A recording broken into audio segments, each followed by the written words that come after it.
Бүгін Абай атындағы Қазақ ұлттық педагогикалық университетінің жастары елдігіміздің тәуелсіздігінің нышаны болған мемлекетіміздің рәміздер күніне арналған рәміздер мақтанышым атты акцияны өткізіп жатыр.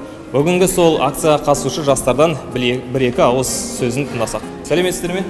Сіздер неге қандай іс-шара өткізіп жатсыздар? Мемлекеттік рәмізіміздің 25 жылдығына орай рәмізім мақтанышым атты іс-шара өткізіп жатырмыз. Бәрекелді, рахмет. Ал мемлекетіміздің рәмізі ретінде сіз нені танисыз, нені білесіз? Елтаңба, әнұран, ту. Бәрекелді. Ал осы туымыздың сіз көк байрағымыздың төл байрағымыздың авторын білесіз бе? Шәкен Ондасынұлы Ниязбеков. Бәрекелді, дұрыс айтасыз. Ал елтаңбамыздың авторын кім біледі? Жандарбек Мәдібек және Шотов Уәлиханов. Бәрекелді.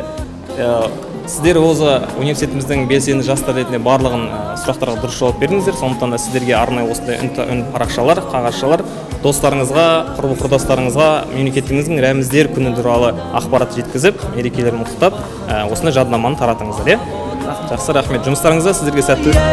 Күндері той, өмірлері той, көңілдері той. Ақ құдайын бұл менің киелелім ғой. Қазақстаным, ұлы отаным ай. Мұнша сұлу болмасаң да сүйер едім ғой.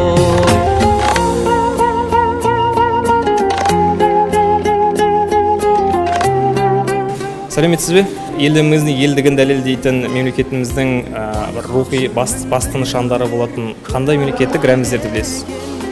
Мемлекеттік рәміздер осы өзіміздің әнұранымыз, киім, елтаңбамыз, туымыз. Сол мемлекеттік рәміздерге жатады. Рахмет. Мемлекетіміздің елдігін, мемлекетіміздің тәуелсіздігін дәлелдер, мемлекетіміздің рәміздер күні қай күн екенін білесіз бе? 4 маусым күні. Бәрекелді. Рахмет. Ал биыл мемлекеттік рәміздерге қанша жыл толып жатыр? 25 жыл толып жатыр. Рахмет, сізге үлкен рахмет. Мерекеңіз құтты болсын. Бірақ арнайы сізге біліп, көріп, бармай айта жүрміз. Сені сүйген әр қазақ жалғыз ұлымдай. Ақ отой әр күн. Сәлеметсің бе? Мемлекеттік рәміздерге нелер жатады, білесің бе? Мемлекеттік рәміздерге ту, елтаңба, гимн жатады. Бәрекелді.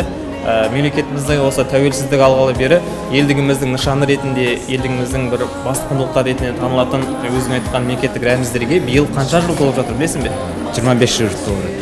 Бәрекелді, рахмет. Есімің кім сен? Мадияр. Мадияр, сен барлық сұрақтарға дұрыс жауап бердің. Соған арнайы саған осындай арнайы жаднама береміз. Сен осыны өзің біліп жүріп, мемлекеттік рәміздер туралы ақпаратты барлық достарыңа, туған туыстарыңа тарат.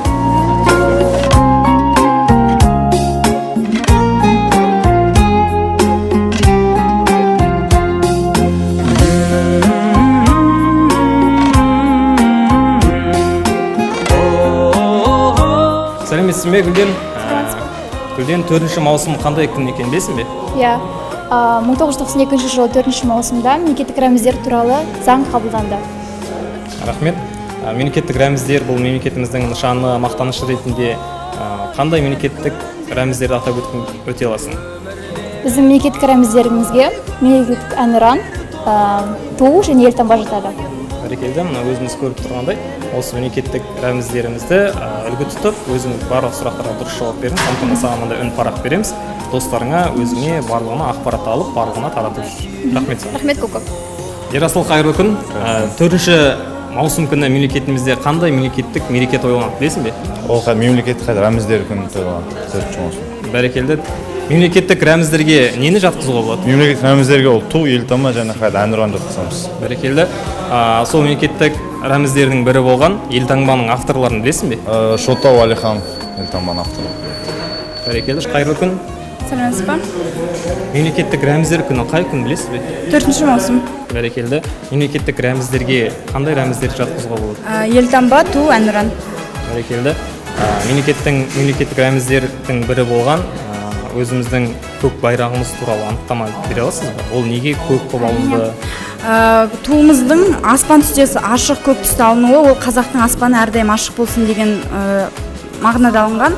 Ал тудың шетінде қазақтың қазақылығын танытатын ою өрнек бейнеленген. Ал ортасында күн, ол деген жаңағы үнемі жарқырап күн тұрсын деген, және астында қалықтап ұшқан қыран бүркіттің бейнесі, ол үнемі биікте еркін самғасын деген мағынаны білдіреді. Рахмет, үлкен Фариза. Саған үлкен осындай біздің сұрақтарымызға мүдірмей жауап берген орай, саған осындай керемет жаднама ұсынамыз. Барлық достарыңа, өзіңе мемлекеттік рәміздер туралы ақпаратты біліп, оқып, ақпарат таратып жүр. Рахмет саған. Тарихы тереңге тасталған Абай атындағы Қазақ ұлттық педагогика университетінің Абай жастары мемлекеттік рәміздерімізді ұлықтап, мемлекеттік рәміз туралы ақпаратты барлық жастарға ұғындыруда, жалғастыруда. Сұрақтарымызды жауап беріп, барлығына белсенді қатысқан студенттерімізге рахметін айта отырып, мемлекеттік рәміздер күнін осылай тойлап біз бастадық. Акциямызды қорытындылаймыз. Барлықтарыңызға қатысқандарыңызға үлкен рахмет. Ауасы керім, атам мекенім, дәл осы менің.